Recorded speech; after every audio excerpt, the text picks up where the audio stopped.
This is Bryce Pacheco with Gorilla Performance. This is the first in-depth video. I guess we can call it a podcast, whatever. So let me first explain a little bit about what we're going to do. So these videos, everyone seems to, well, not everyone, people have asked for me to do this.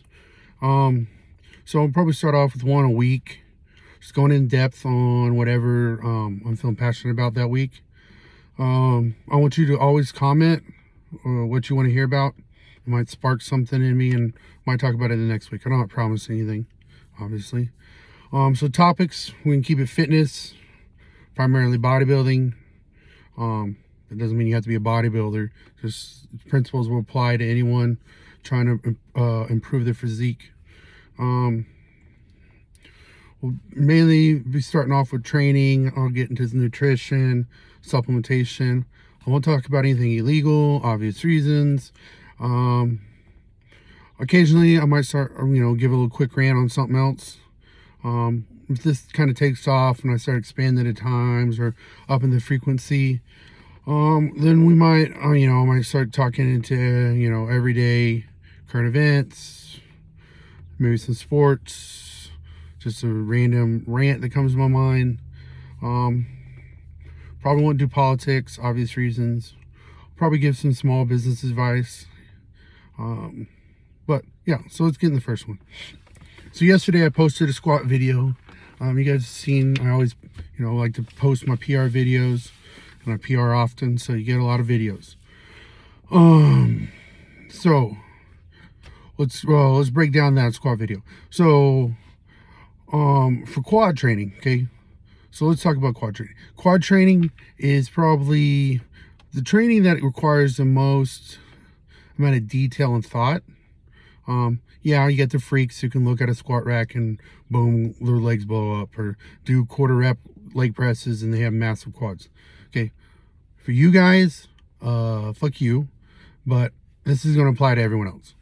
So quad training is besides the fact of taking a lot of mental fortitude to actually push to a place, to push the muscles, just because it's a much bigger muscle, so you got much more weight, causing much more central nervous system stimulus, yada yada yada. Obviously it's way harder to push your quads than it is to push your biceps. Okay, so mental fortitude, it can be slightly learned, it can be slightly pushed, but most people, you either got it or you don't. Some people can just flip a switch, boom, they're in the zone, and they're able to push the limits that normally wouldn't happen. I'm one of those people. If you see, I can get pumped up and I kind of just get a crazy look on my face, and boom, bada bing, I'm doing way more weight than I could do if I didn't get to that place. But well, let's get into some of the more detailed parts of quad training. So the reason I like to use bands on anytime I'm doing quad training is because quads are have an extreme strength curve. So at the most stretched point of the movement, so when the knee is bent the most. So remember the quad, there's 4 quads. Just go down from the top of your femur to attach at the knee. They all 4 extend the knee. We'll get into later a little bit about what the rectus femoris, one of them, and the middle visible one, what it also does at the hip. But all 4 of them attach to the knee, 3 of them attach on the femur, 1 attaches above the hip. Okay, so they're all primary function. Well, 3 of them's only function is knee extension. The 4th one's primary function is knee extension. So when the knee is most bent or flexed, I don't like to use the term flex whenever it's passively bent. So when the knee's most bent, your quads stretch the most. That's when your quad is the weakest, okay? And then as it shortens or the knee extends, okay, the quad is shortening or contracting. As it contracts, it gets gradually stronger and stronger and stronger. And that's why, if you ever do free weight squat, That's why, you know, at the bottom, it's really hard to get out of the bottom. And then once you get going at the top, it's, you know, it's easy to lock out. No one ever fails on a squat at the top of the range of motion. It just doesn't happen because your quads are really strong at that point, and there's no way you're going to give out if you get to, you know, if you get to the 3/4 point of squat, you're not failing. I've never seen someone fail on the last quarter rep of a squat. Why is that? That's because the quad, as I said, it's weak. It's weakest at the most stretch and strongest at the top. Now, some muscles are like that, but the quad is the most extreme, especially if you do it in an extreme range of motion. If you're really going hams to calves, where your knee is fully bent and then full contraction, you're going to notice a big difference in strength curve. So like when I do hack squat, I put my feet all the way at the bottom of the plate. I keep my feet narrow. I'll talk about that in a second. But I keep my feet all the way to the bottom. So I'm trying to take out as much hip bend as possible. And that's going to isolate my quads. Because remember, the quads just extend the knee. Whenever you're doing any type of press, if your knee is bending, it's quads, okay? Bending and extending. But if your hips are bending and extending, then you're going to be working hip extenders. That's glutes, inner thighs, possibly hammies, but that'll be a whole different discussion. How it's not really your hammies, it's mainly glutes and inner thighs. So whenever we're doing any quad work, you need to make sure the knees are bending at least as much as the hips, if not more. So when I do hack squat, I set it up where my feet are all the way at the bottom. I'm going hams to calves, but if you watch my form, like, you're gonna have to really look. I have pretty big hammies and calves, so they're smashing together. It might not look like I'm bending that much, but that's as much as I can go. But my hips aren't bending much at all, and that's because my feet are so low. So I'm completely, and my back's supported, so I've completely taken out all hip movement. Okay, well, at the bottom of that movement, my knee's completely bent. Okay, I'm at no hip movement to help with the movement at all. So I'm pretty weak at the bottom, but I'm really strong at the top, because obviously quads are really strong at the top, like I said.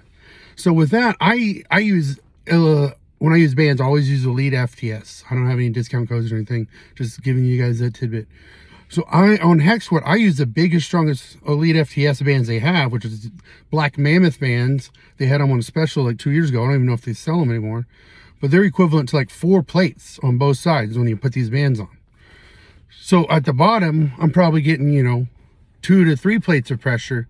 But at the top of my movement, I got 4 plates of pressure, per side from these bands. And that's because, and that matches, like, I don't ever have a sticking point, and it's never easy, and it's never excessively hard. So my movement is fluid, and that's because it matches the strength curve, okay? Now, every movement's not gonna be that extreme. So like when I'm doing a squat, at the bottom, yeah, my quads are weaker, but obviously I'm not completely isolating my quads. So my hips are bending, so I'm working inner thighs and glutes. So at the bottom, my inner thighs and glutes gonna kind of help the movement. So I don't use as strong of a band when I'm doing a squat. So I use the orange bands, which are equivalent to about a plate on both sides at the bottom, and about a plate and a half on both sides at the top. So I mean, obviously it's not a big variance, but it's enough, and it matches my strength curve. So I've been playing with the bands. So I found the black ones were the best on hack squat for me and for most people. I mean, not most people, but for me, they match my strength curve. On Smith squat, I've been playing with bands for, I change my main workout often, and I don't like to do squat unless it's a main workout, just because it's so just intensive.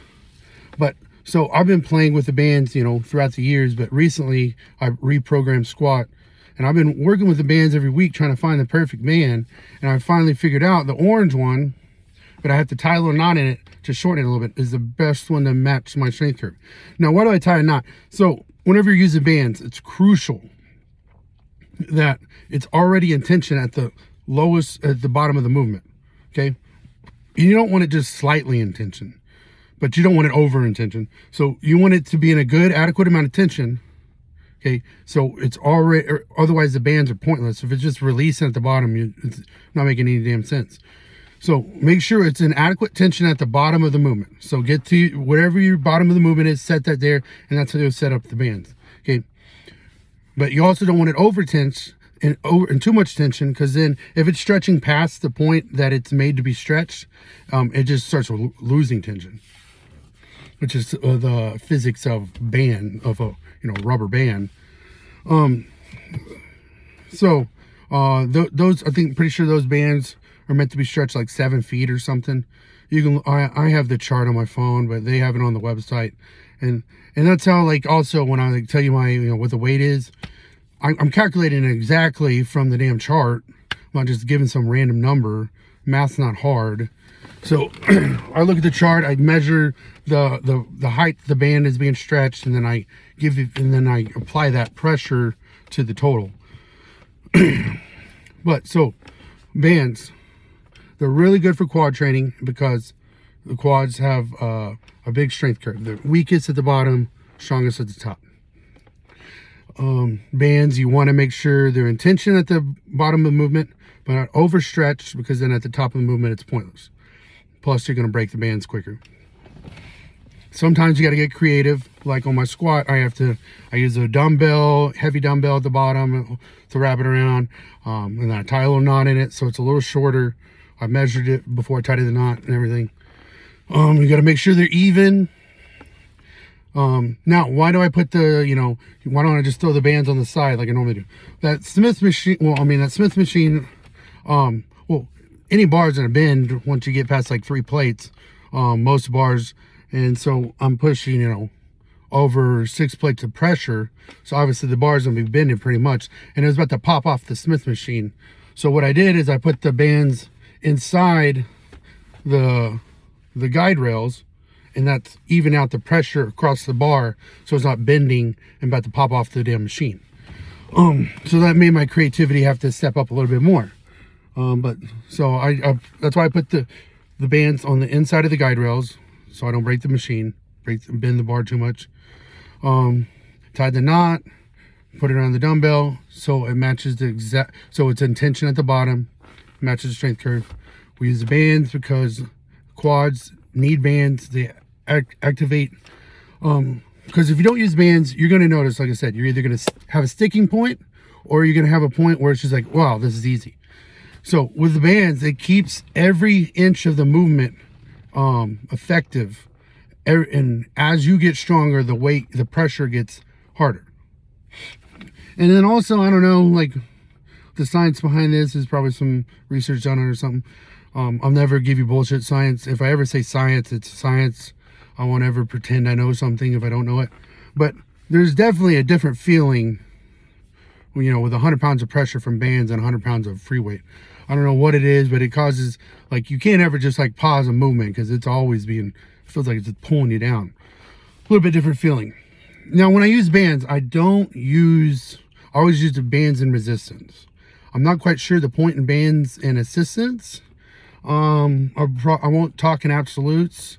I know it's things I've done in the past, and then I end up reading more science and figuring out something different. Then I sound like an asshole thinking back on it. So I'm not going to talk in absolutes, but I don't understand bands and assistance. It's still gonna be lightest at the bottom, heaviest at the top. It's just, instead of gradually getting harder, it gradually gets easier as you go down. So I mean, it's not really changing the load pattern. I don't know if it changes the feel. I just know you're gonna have to put way more weight on there. So I think bands and resistance is gonna be easier and more effective, in my personal opinion. I think bands and assistance is mainly to pad your egos, so you can throw more weight on there. But I mean, I've seen smart people do it, so maybe there's something to it. But bands and resistance has been doing me good. Does all my clients good. Everyone. I mean, I know I'm not like the poster boy of good quad development, but that's just by design. My quads are shaped stupid for bodybuilding. But anyone who works with me, their quads blow up, and so there must be something to it with these bands.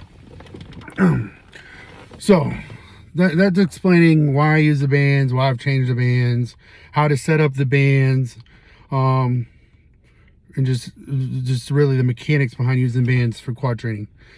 Now I've played with bands. Obviously, when I first got into using bands, I think John Meadows is the one I got the idea. I was like, hey, he's using bands on his name. Let me try it. I've used bands on pretty much every muscle group, and I don't find it beneficial for pretty much any other muscle group except for quads, because none of the muscle groups have that strength curve. So like chest, yeah, it's gonna be weaker at the bottom, stronger at the top, but when you're doing a press at the top of the movement, your triceps taking over a lot. So if you put bands on, you're just gonna load your triceps, and not even in a good way. It's just mainly the tricep tendon, because that's a whole nother discussion. But triceps at the top is, mainly the tendon and the elbow. There's a little muscle in there that if that gets tight, you're gonna have real bad elbow pain. So, I mean, it's not even loading the triceps in a good way, and it's definitely not loading your chest. So I don't think bands for, chest is good. And, back, whenever at the top of motions, I mean, like when I'm doing a pull up, it's harder to get, from the chin to your chest. So obviously it wouldn't make sense to make that load heavier. So it really doesn't match the strength curve of the back. If you use it on chest, you're going to take over triceps more. You could use it on a chest fly, I guess. Now, things I do use it on other than quads, I'll use it when I do rack deads for my back. And I'll talk about that at a different time. But rack deads, yeah, I use it when rack deads on my back. And sometimes I'll use it for a finisher for side delts or rear delts. But other than that, I don't really like bands for anything other than quads. And then obviously pumping up backstage. So, I mean, you can try it out if you don't believe me, whatever, I don't care. So let's go back through everything. So quads, you want to use bands. It's going to help develop better. It's going to help match the strength curve. It's going to make every inch of the movement difficult. I told you how to set them up. And like I said, play with the tension until you find the tension. So like the movement should be fluid for you. Okay, there should never be an easy point or a sticking hard point. So if it's fluid, equally difficult. So it should be equally hard as shit from the bottom of the movement all the way to the top of the movement. There shouldn't ever be a wall where you just, I can't move, and you have to get spotted. And there should never be a point where you just blow through it. So play with the bands until you find the band that matches the movement the best for you. Like I said, for hack squat, I use these black bands. They're equivalent to like 4 plates at the top. For the orange bands, for Smith squat, I use orange bands, and that's because they're like a plate and a half at the top. Leg press, I have to double wrap, and that's a whole different thing. It's really not matching strength curve, just giving them kind of more tension on in there. Like I said, that weird pull tension. So that explains the bands, how I used it, how to set them up. Okay, so why do I use the Smith instead of free squat? So I'm not a power lifter. Don't have the tendons or joints to ever be good at powerlifting. So I'm just a bodybuilder, trying to build muscle, okay? Trying to target certain muscle groups to build them. So Smith squat, I can, it's safer, okay? You're on a guide rail. There's less movement. You're just moving straight up and down. There's no side to side, front to back, okay? Straight up and down. So it's more stable. So anytime I'm training, when I set up a movement, first thing you want to set up is you want it to be stable. Okay, the more stable that is, the more you can focus on just pushing that muscle, and you have to worry about stability. Like I said, we're not yoga instructors. We don't care. I'm not caring about stability. I just want to push this muscle to the very breaking point to engage as many muscle fibers of that muscle as possible. So I want stability. Now, I've played with in and out not using squat just because obviously it's a 2-joint muscle, and like I told you, most of the quads only work at the 1 joint. But I'm also, when I'm training, when I'm making a program, I want efficiency. Okay, what does that mean? So that means I want to do the least amount of workouts that I need possible to get the job done. So when I'm doing a squat, I can work the inner thighs and the glutes and the quads. Plus, you can't just do leg extensions and develop your quads. the physics of it, the way the muscle fibers attach in the leg. There's different pressure, just the angle of the movement is going to cause different muscle fibers to activate. I mean, if you've ever done just leg extensions, you'll notice you won't feel a big development in the upper part of your sweep. So you got to do some 2-joint, obviously. I mean, any press is going to work the hips a little bit at least. But I'm doing the squat right now because it's also working my inner thighs and my glutes. Also, it's the one I can load my quads the heaviest. Recently it hasn't been hurting my knees at all or my back. So I like to do Smith squat anytime my back, hips, and knees are allowing it. If you're having to wrap your knees, you need to address some issues there, change the movement. There's no reason you need to wrap any joint. If a joint hurts to the point you have to wrap it, something's wrong. So we shouldn't be wrapping joints.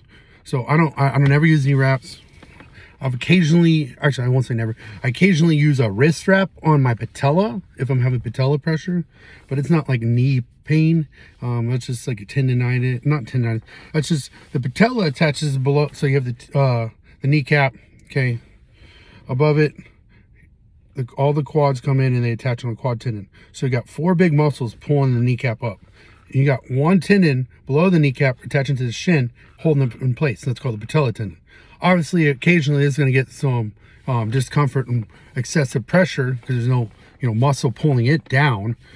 So anytime that's happening, I'll put I'll get a wrist wrap and put it around my knee, and it just creates a little pressure on that patella tendon, and it kind of helps alleviate any pain. But if that's happening, I also do like patella massages after my workout. If you ever massage after workout, never before. Before will make the muscle relax. You don't want to relax the muscle when you're working out. It's not as strong, plus injury. But yeah, I'll massage the patella after my workout if I'm having, or I'll do like a pressure point thing where I like sit on the edge of a cushioned bench and just put that patella right on the edge of the bench and kind of lean into it, and it kind of gives like a pressure point relief on the patella. And when I do that and stretch, massage, and normally patella pressure goes away and I don't have to use the wraps the next week. Yeah, if you keep up on your body, you shouldn't be needing to wrap your joints. So what I'm doing, and if your joints are hurting, let's address the issue. Don't just keep pushing through it and wrapping shit up. So I like doing Smith squats anytime my knees, back, and hips are doing good. My back, since I bulged my L3 disc in high school, but then I rehabbed it. But since I've rehabbed it, my lower back hasn't really given me much issues. So that's never been an issue. The knees, like I said, when I wasn't proactive, yeah, they used to give me problems. The main thing I have to worry about is my hips. And for some reason I get some hip pain, and it's not from form or anything like that. It's just use. So anytime my hips are hurting, I don't do squat. But when my hips are good, when I'm talking hips, I'm talking about the hip flexors. So anytime my hip flexors are good, I'm going to do squat. And you got to do squat, or if, the pussy way out of those lunges, every quad training. Okay. So whenever you're working your quads. So I said earlier, I'll talk to you about why hammies aren't helping whenever you're doing any type of press. So the hamstrings attach on the back side of the leg, okay? They attach below the knee, so they're gonna work knee flexion, okay, the opposite of quad. So the quads extend your knee, the hammies flex your knee. It also is gonna work hip extension, okay? That just means taking your hips from bent to straight. Okay, so naturally you're doing a squat, right? So you're bending at the hips and you're straightening out. So naturally people are like, "Oh, it's working your hammies, right? I feel it in the back. I feel it in the back of my leg." Well, what I just say, the primary function of the hamstring is to flex the knee. The primary function of the quad is to extend the knee. So if the knee is being actively extended with your quad, your hip cannot be actively extended with your hammy because your hammy is being stretched. A muscle cannot contract if it is being stretched. It's the opposite. Stretch means to lengthen, contract means to shorten. So if your hammy is being lengthened at its primary function, the knee, then it cannot shorten at the hip. So your hammies are not working on any time you're doing any press, squat, leg press, anything. Your hammies aren't working. They're not actively working. Science proves this. It's been done with muscle activation, EMGs, right? Electronic muscle activator, activation machine. The damn machine that reads the activation of the muscle. Well, I can't remember what it's called off the top of my head. But yeah, they put these sensors up on the hammies, quads, inner thighs, glutes, everything. So whenever you're squatting, the hammy was not actively working. It's gonna, semi-contract just to keep your joint in place. Every muscle, every antagonistic muscle semi-contracts, just like stabilizes the joint. So like when I'm curling my arm, okay, I'm working my bicep, the triceps got to stabilize the joint. Otherwise, you just, every time, if the antagonistic muscle didn't stabilize, the joint just pop out of place. So yeah, obviously your hammy's gonna be tight whenever you're squatting or leg press or hack squat, but it's not actively working. You're not developing any muscle at that point, okay? The sensation you feel on the back of your leg is the backside of your inner thigh. So the inner thigh, adductors, there's a bunch of muscles in there. So the adductor, on the backside, there's part of the tissue that's actually been called, the fourth hammy, right? So it is going to extend the hip, but it does not touch below the knee, so it doesn't flex the knee. So whenever you're doing any type of squat, leg press, hack squat, the thing that is extending your hip, okay, is your glutes. Obviously, everyone knows your glutes extend your hip, and the backside of your inner thigh. Now, the research says when you're squatting, if you get past, the deeper you get, the more your inner thigh is going to extend your hips. And then the top of the movement, the more the glutes are the ones extending your hips. So deep squats is going to be crucial for development of your inner thighs. Squats are good for your glutes too. And now we're trying to work your inner thighs. A lot of people are like, well, let's go really wide. No, you don't want to go wide, okay? Wide does not help. Stretching the muscles is not going to help contract the muscles. That doesn't even make sense. Plus, now you're just taking all the knee bend out, and now you're not going to work your quads, which is the primary reason we're doing fucking squat in the first place. And you're just going to put a lot of tension on your joints, and your knees, and your hips. You want to keep your feet. I keep them about in between shoulder to hip width. Okay, slightly angled out. Okay, just so when you're doing a squat, you want to think of it as like you're sitting in between your legs, not behind your legs like a hack squat. So we want to sit feet about shoulder, hip width apart, about angled out, okay?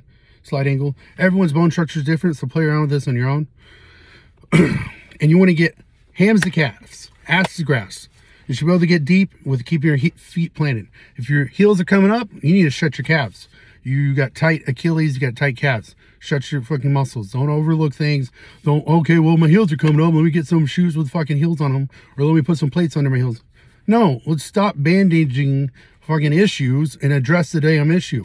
If your heels are coming up, shut your calves. Work on mobility. Work on flexibility. You don't need something under your heel. You don't need a damn stupid fucking plate under your heel. You don't need some damn elevated heel shoes. Work on the issue. Quit using bandages. Okay, my joints hurt, let me throw some fucking knee wraps. Quit bandaging issues. Address the issue. All right. So, this is crucial though. You get hams and calves, that's going to engage those backside of the inner thigh. That gives you that meat and the rear double bicep. You look at my rear double bicep, I call it the elephant pussy. It looks like big old meat in between my legs, and that's because deep ass squats. Now, like I said, if you have like back, hip issues or something, and you can't do squat, an alternative is lunges. Lunges and squats are the only two workouts they're the best two workouts to work that backside of the inner thigh. As long as you get deep. Like I said, the research says only when you get deep, plus you can feel it. Only when you get deep are you working the backside of the inner thigh. Now, no matter the depth, you're always going to be working the glute. So obviously, it doesn't really matter. And I rarely see lagging glutes.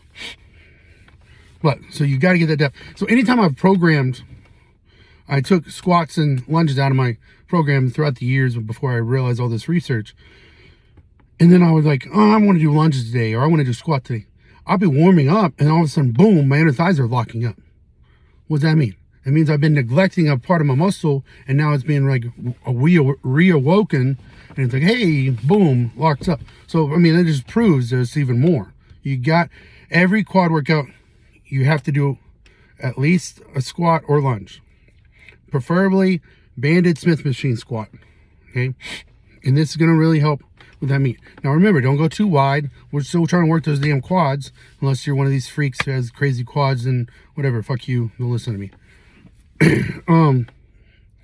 But okay, so now whenever we're doing anything else, so any other pressing movement, hack, squat, leg press, okay, so now we're not taking, no, we're still going to be working our hips a little bit, because obviously your hips have to bend when you're doing these presses, but our back stabilized, okay? The weight is going in front of us. We're not sitting on top of the weight like we are in a squat.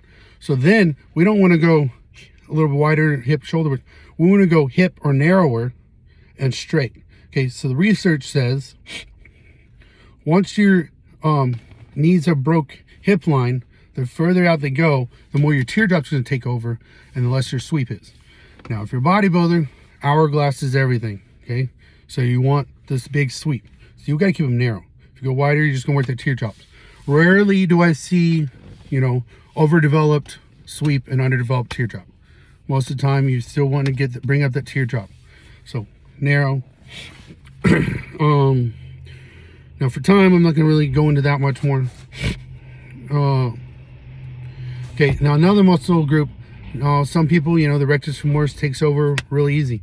You can't neglect the rectus femoris. If you don't have a crazy developed rectus femoris, you're gonna, you know, think outside the box. Me, okay, my rectus femoris sucks. So to work your rectus femoris, you need to do a leg extension, okay, and a movement I came up with. I've never seen it done before. I'm the one who came up with this workout. If you ever see anyone else do it, they got it from me. Straight leg flexion, okay? So the rectus femoris is the only of the quad muscles that attaches above the hip, okay? So it also works hip flexion, but it's a poor hip flexor. So it's a primary knee extender. So you want to, anytime a two-joint muscle, anytime a muscle is a two-joint muscle, you want to work both joints, okay? And sometimes at the same time. But you got to remember what the primary muscle is and the secondary, and it's going to have to apply, just kind of play around with it, or just listen to me.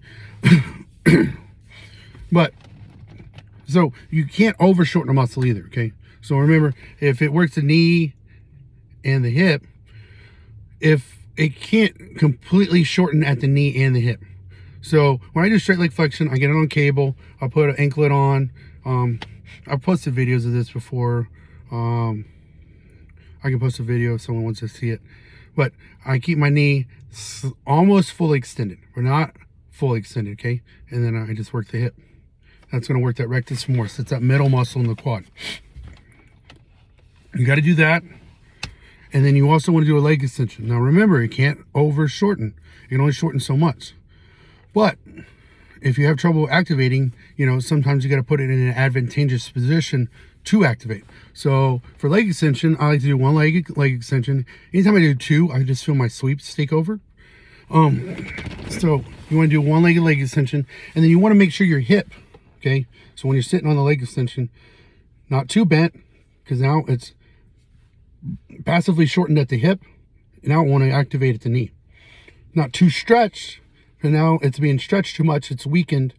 So when a muscle is stretched too much, okay, unless it's like a strength, one of your stronger muscles, or yeah, one of your stronger muscles, it's gonna be like, hey guys, I'll let you guys handle this, I'm in a weak position. So if you overstretch a muscle, it's called actively, I can't remember the real term, but just, if it's stretched too much, it's not gonna work. And if it's passively shortened too much, it's not going to work because they can't contract anymore. It's like, hey, I'm already contracted. I can't contract anymore. So you want to, when you're doing leg extension, you want to make sure your hip's in a good position, which is normally, you know, about 90. Everyone's different. So just play around with that. you'll feel the rectus femoris. And then at the top of your leg extension, you want to kind of get a little hip upward, kind of elevate your hip a little bit, and you'll really feel that flex, that rectus femoris from the knee all the way to the hip. All right, so let's recap. So quad training, crucial on all your squats and presses to use bands. Make sure you use the right size band. Make sure you have it adequately set up. Every quad workout, you need to do either a squat or a lunge for the backside of your inner thigh. Every quad workout, if you need to bring up your rectus, really focus on how to activate that rectus femoris with the unilateral leg extension and straight leg flexion. And then I gave you some little tidbits in there.